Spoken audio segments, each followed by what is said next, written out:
O tema é ensinaram muita gente. E eu queria, nessa manhã, rapidamente, pensar com os irmãos sobre o texto de 2 Timóteo, capítulo 3, a partir do versículo 13 até o versículo 17, a palavra do Senhor. Quero atestar a presença dos pais, os diáconos, irmãos diáconos, pais do irmão Gustavo, avô do Pedro e da Isabela, sogros da irmã Ana Cláudia. É uma alegria muito grande tê-los aqui, são membros da terceira igreja batista em Rio das Ostras. É um prazer tê-los aqui. Vamos ler responsivamente? Mas os homens maus e enganadores irão de mal para pior, enganando e sendo enganados. Tu, porém, permanece naquilo que aprendeste e de que foste inteirado, sabendo de quem o tens aprendido. E que desde a tua meninice sabes as sagradas escrituras, que podem fazer-te sábio para a salvação, pela fé que há em Cristo Jesus.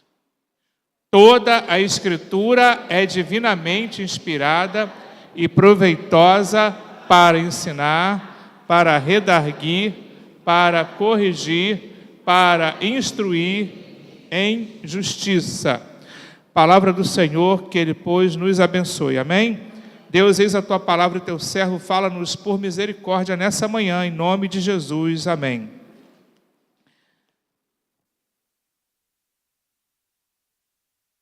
Timóteo era um jovem pastor, filho na fé de Paulo, e a ele o apóstolo dos gentios, o apóstolo Paulo, exorta: tu, porém, permanece naquilo que aprendeste, tu, porém, permanece naquilo que te foi ensinado.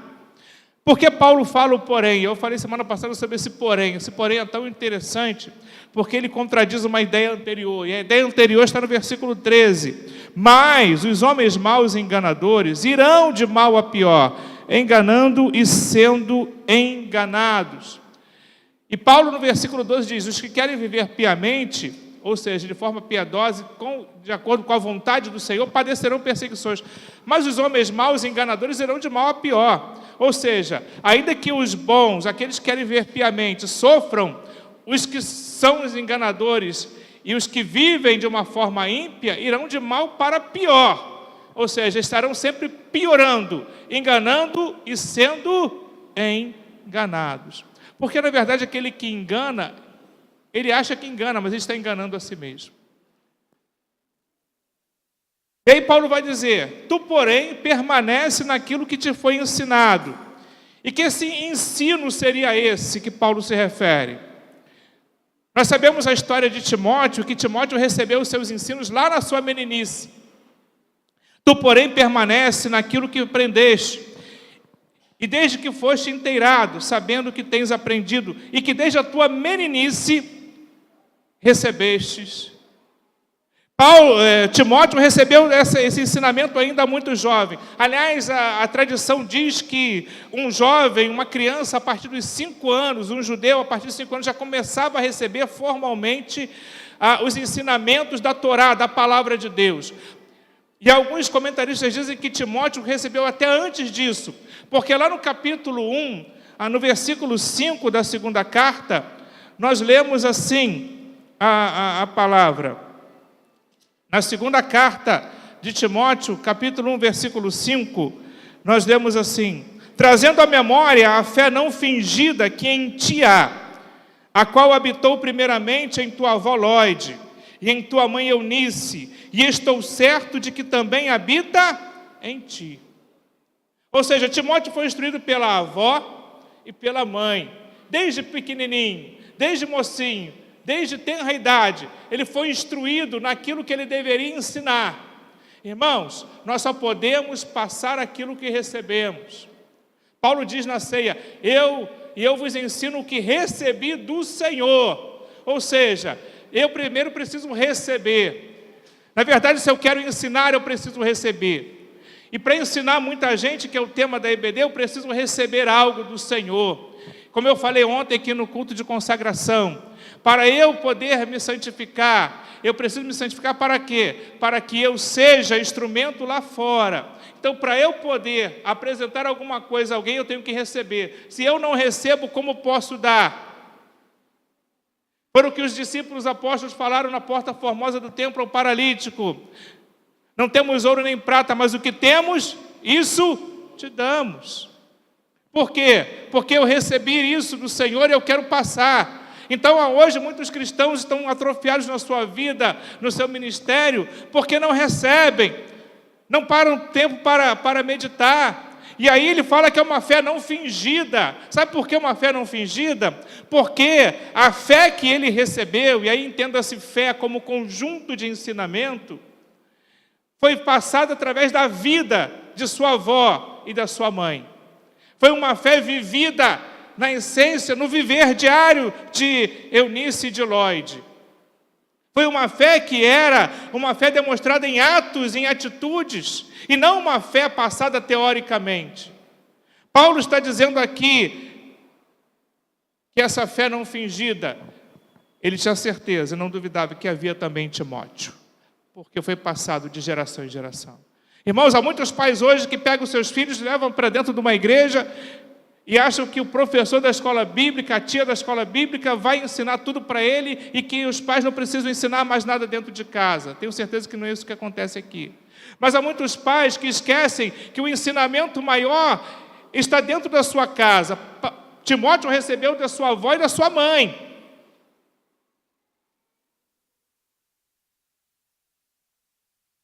E o que Timóteo se tornou? Um jovem. É isso mesmo, jovem. Um jovem que estava sendo instrumento de Deus para abençoar vidas.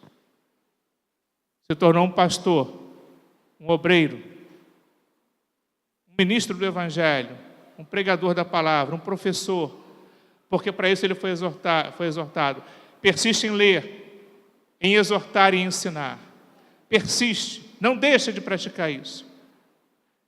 Para nós ensinarmos, temos que receber. E precisamos ter uma fé não fingida, porque o exemplo ensina mais do que palavras. Lembram-se dessa expressão? O que você fala grita tão alto que eu não consigo ouvir o que você diz.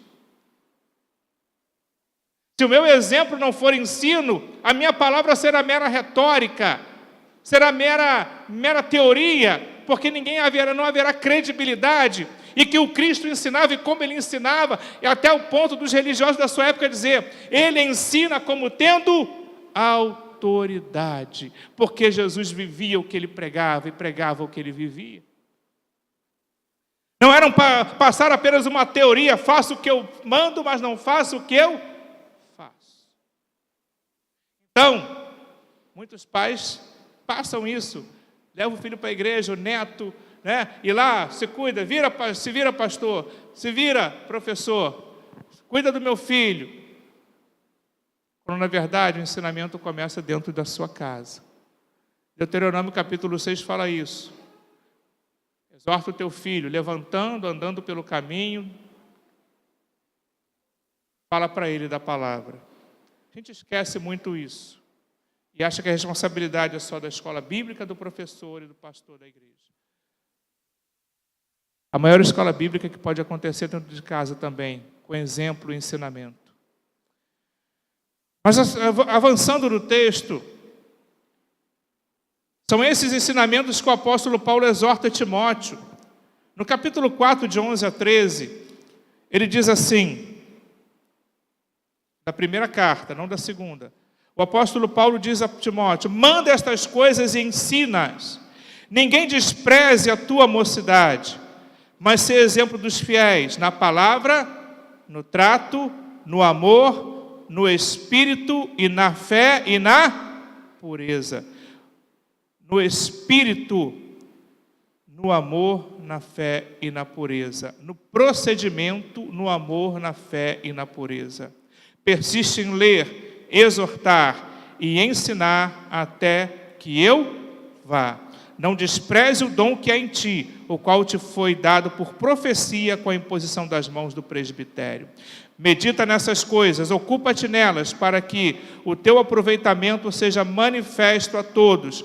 Tem cuidado de ti mesmo e da doutrina.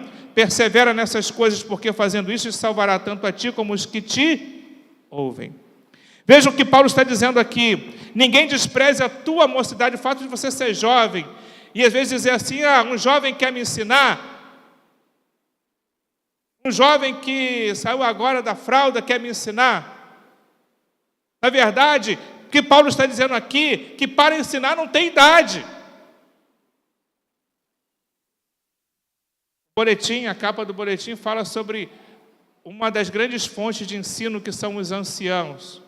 Eu lembro que quando eu fazia seminário, irmãos, e em eclesiologia a gente aprende que o presbítero, pelo menos na visão batista, tá bom? Se alguém tem outra visão, por favor.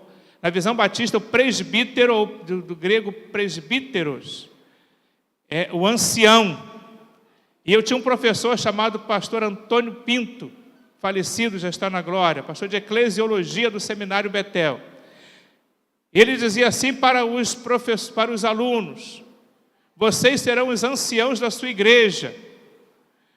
E eu era o aluno mais novo, eu tinha 18 para 19 anos, era o caçulinha da turma, era o mascote da turma.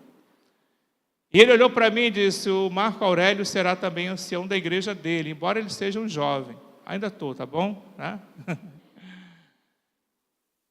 Sabe por quê, queridos? Porque o título presbítero, na palavra, significa aquele que tem experiência a passar e autoridade para ensinar.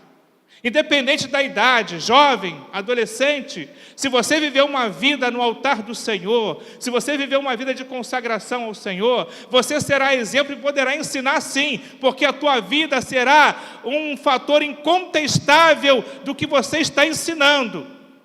Não há idade para ensinar.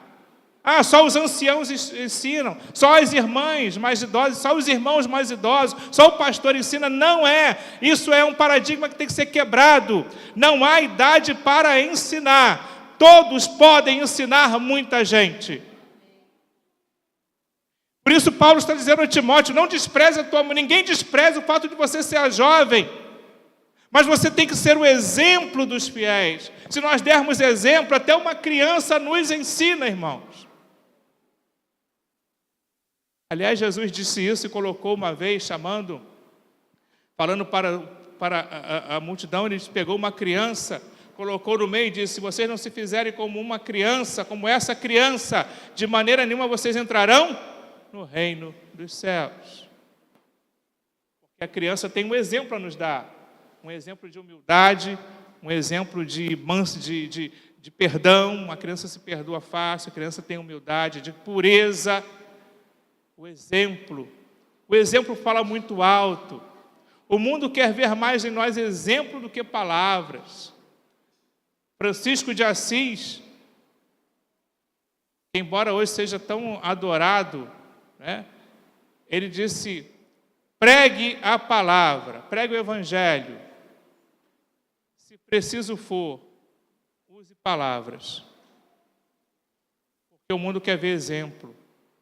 Nosso Brasil, tão carente de exemplo, até os tribunais de conta, os homens que deveriam ser exemplo de retidão estão sendo presos. Os juízes estão sendo corrompidos. Quem deveria praticar a justiça não pratica. Quem deveria zelar pelo povo não zela.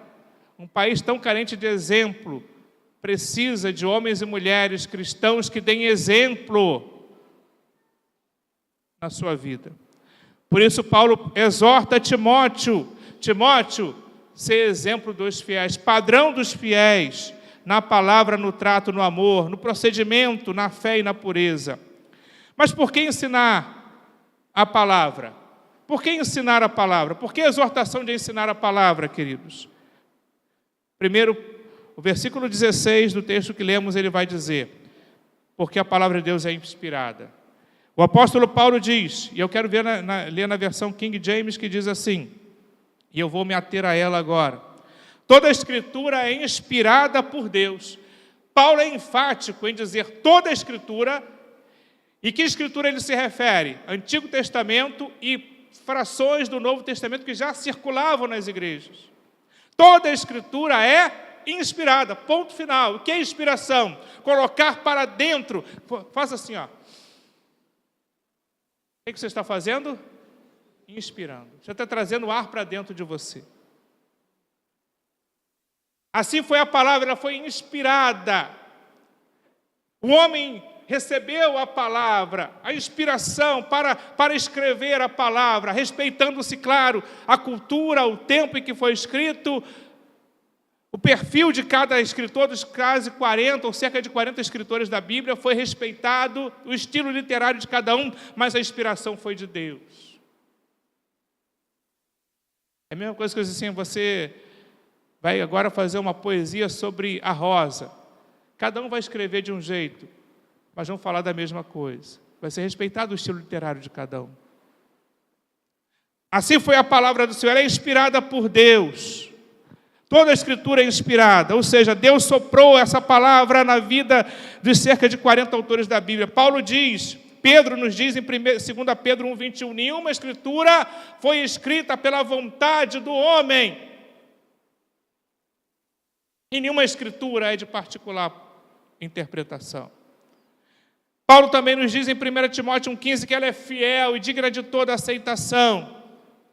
A palavra de Deus, só ela é inspirada, a ponto de Paulo dizer aos Gálatas que viviam uma crise de identidade cristã, querendo voltar às práticas judaicas rudimentares, e Paulo vai dizer aos Gálatas, a igreja a quem ele escreve, a partir do versículo 6 do capítulo, maravilho-me de que tão depressa passasseis daquele que vos chamou a graça de Cristo para outro evangelho, o qual não é outro, mas há alguns que... Porque não há outro evangelho, o evangelho só tem um, por isso ele diz, não há outro, mas alguns que vos inquietam e querem transtornar o evangelho de Cristo. Mas ainda que nós mesmos, ou um anjo do céu, vos anuncie outro evangelho, além do que vos tenho anunciado, seja anátema. O que significa anátema, irmão? Escola Bíblica Dominical, quem é que sabe? Maldito. Assim como já vou-lo dissemos, agora de novo também vou-lo digo, se alguém vos anunciar outro evangelho além do que já recebeste, seja maldito. E essa palavra se encontra no Apocalipse. Se alguém acrescentar um tio ou um jota, que eram os símbolos menores da grafia grega, que eram os pontos menores, mas seja um tio ou um iota, que são os caracteres menores do alfabeto grego, se alguém acrescentar que seja um ponto à lei, ele será réu do inferno. Não podemos pregar outro evangelho, só ela é inspirada. Qualquer que ultrapasse a palavra de Deus é anátema, é fora, é maldição. Até se um anjo fosse pregar outro evangelho. Vivemos um tempo de evangelho macerado, mitigado, miscigenado, misturado. Voltamos aos rudimentos, às crendices populares. Vivemos o evangelho de crendice, irmãos. Precisamos voltar à palavra de Deus, que só ela é inspirada. E Paulo diz isso a Timóteo: toda a palavra é divinamente inspirada. Estava vendo um programa, não vou falar igreja por ética, não estou aqui para falar de igreja. Não julgo igreja, quem julga é Deus. E serei julgado por Ele. E o pastor dizia na rádio: venham receber os segredos que eu vou contar, que eu vou passar para vocês. Irmãos, ninguém tem segredo espiritual para passar para ninguém. E a minha filha fala: pai, desliga isso aí, eu mudo de estação, porque eu não aguento mais ouvir isso. Há muita gente dizendo que tem segredos espirituais que só ele tem, como se a palavra de Deus fosse exclusiva dele. Ou como se ele tivesse recebido uma nova inspiração de Deus para proclamar. Não existe. Tudo que está revelado está aqui. A palavra de Deus diz: tudo que está escrito é para que creiais que Jesus Cristo é o Senhor. Para que creiais no nome de Jesus. Mas por que ensinar a palavra? Porque ela é proveitosa. No capítulo 3,16, a parte B diz: toda a Escritura é inspirada por Deus e proveitosa. Outra versão nova internacional diz: ela é útil, tem uma utilidade. Não temos a palavra de Deus, como um escrito somente, como um livro de lazer, como um livro para o nosso entretenimento, como uma leitura de passatempo, porque o que Paulo está dizendo aqui é que ela tem uma utilidade, ela tem uma eficácia, ela faz alguma coisa para com quem lê, ela muda a vida de quem lê. Aliás, hoje no Fantástico, irmãos, o pregador aqui falou, longânimo, amém. E se falar de Deus, amém. Mas no Fantástico hoje haverá o testemunho de uma mulher que foi alcançada pela Cristolândia, o antes e depois dela. Uma mulher que vivia na rua, mendiga mesmo, totalmente transformada, estudando hoje no CIEM, no Centro de Instrução lá para formação de missionários, no Fantástico hoje, Cristolândia. Nós temos que orar mais pelas nossas instituições batistas. Casa da Amizade, 62 crianças alcançadas. Cristolândia, a gente está olhando muito o terreno do vizinho, olhando muito para o nosso, pouco para o nosso. Nós batistas temos trabalhos preciosíssimos, importantes, e pessoas batistas que pregam a palavra de Deus de uma forma tremendamente poderosa. Precisamos buscar mais essa gente para trazer para o nosso meio. Então vejam isso, é a palavra de Deus. Não é a igreja batista que faz, ou a igreja presbiteriana, a Assembleia de Deus, não, é a palavra de Deus que faz isso, que muda. A palavra de Deus tem uma utilidade, ela transforma a vida, ela muda pensamento, ela destrói fortalezas, e ela é poderosa, ela tem uma utilidade, ela é proveitosa. 1 Timóteo 4,16. Tem cuidado de ti mesmo e da doutrina, persevera nessas coisas, porque fazendo isso te salvará tanto a ti como aos que te ouvem. Ela tem utilidade, ela salva, ela muda a vida.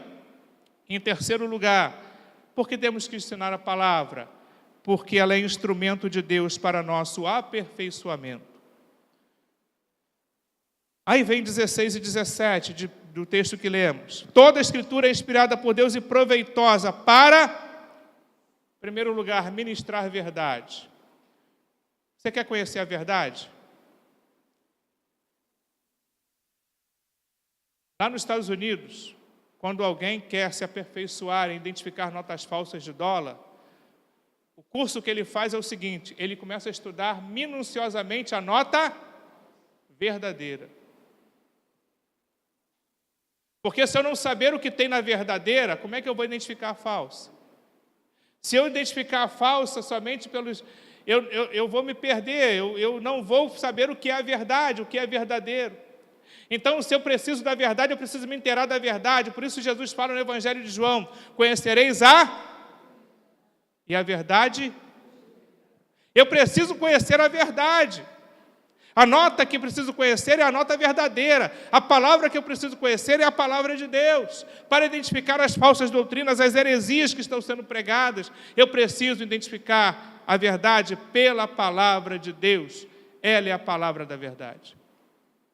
Então, conhecer, ministrar a verdade. Mas ela também é proveitosa para repreender o mal. Jesus na tentação do deserto, capítulo 4 de Marcos e Mateus. Jesus estava no deserto, levado foi pelo Espírito Santo para lá ter um momento de comunhão com o Pai, de abnegação de si mesmo pelo jejum, pela oração. E recebe a visita do inimigo que o tenta 3 vezes. E nas 3 tentações, Jesus responde, está escrito. Está escrito, pela palavra. Martinho Lutero, escrevendo no hino 323, do cantor cristão, ele tem, uma das estrofes do hino diz assim, Castelo Forte, se nos quisessem devorar demônios não contados, não nos podiam assustar, nem somos derrotados. O grande acusador dos servos do Senhor já condenado está, vencido cairá por uma só palavra. Glória a Deus. A palavra de Deus vence o mal. Vence o mal exterior, o inimigo que está em derredor, mas vence o mal interior, o meu caráter, o meu mau caratismo, o meu pecado, a minha mente cauterizada. A palavra de Deus muda isso dentro de mim. É a palavra do Senhor, ela ajuda a vencer o mal. Por isso Abraham Lincoln disse uma vez para um jovem, ou esse livro te fará se afastar do pecado, ou o pecado te afastará desse livro.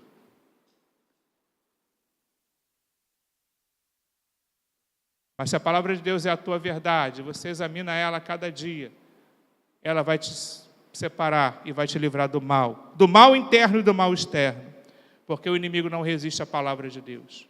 Ele cai pela palavra. Amém, queridos? Também serve para corrigir os erros. A palavra de Deus tem que ser um espelho, que eu olhe nela e veja os meus erros. E eu louvo a Deus porque a palavra do Senhor não é uma palavra que fala só da bondade humana, não. Fala de sujeitos que foram terrivelmente maus. Falam de um Davi que adulterou e mandou o seu chefe de batalha para morrer na guerra. Fala de um Pedro que nega a Jesus e diz que nunca o conheceu, embora estivesse com ele durante 3 anos.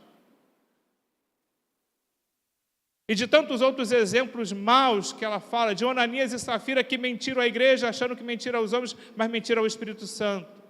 E tantos outros exemplos, a Bíblia fala de homens que foram fracos, de um Elias que pede a morte no momento de depressão. A palavra de Deus não fala de homens perfeitos, mas ela mostra os nossos erros. Ela serve para corrigir os nossos erros. Temos que olhar para a palavra e nos ver ali e nos corrigir, porque ela é proveitosa para corrigir os erros e para ensinar a maneira correta de viver. Esse é o proveito da palavra. A palavra do Senhor é proveitosa. Então, queridos, como é bom se a gente pudesse apreciar e aproveitar a palavra de Deus como deve ser aproveitada. E não colocá-la no segundo ou terceiro plano na nossa vida. Hoje a gente perde tanto tempo no zap. Claro que com coisas até importantes. Eu, por exemplo, passo muito tempo até com coisas da igreja mesmo. Mas quantas vezes a gente vê um vídeo, às vezes não tão edificante. A gente olha muitas mensagens, às vezes não tão edificantes. Mas a gente não para ouvir a palavra de Deus.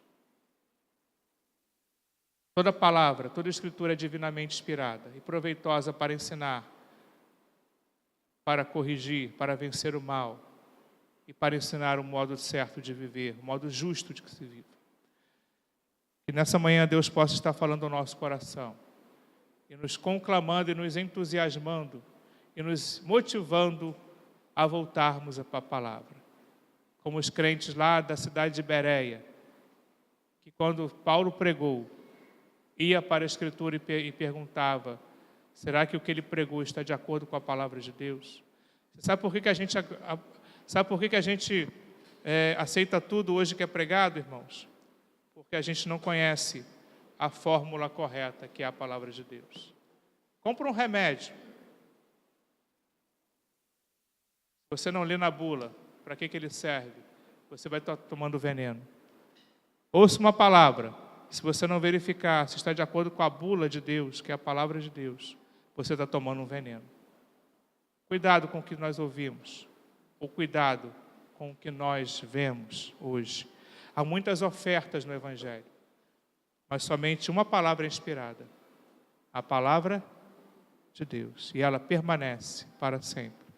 Seca-se a erva, murcha a flor, mas a palavra do nosso Deus permanece para sempre. Quantas pilhas e pilhas de Bíblias, na época da Inquisição, na época da perseguição atroz aos cristãos, foram queimadas na Idade Média. Mas a palavra de Deus permanece, porque o nosso Deus é eterno. Amém, irmãos? Que Deus nos abençoe nessa manhã.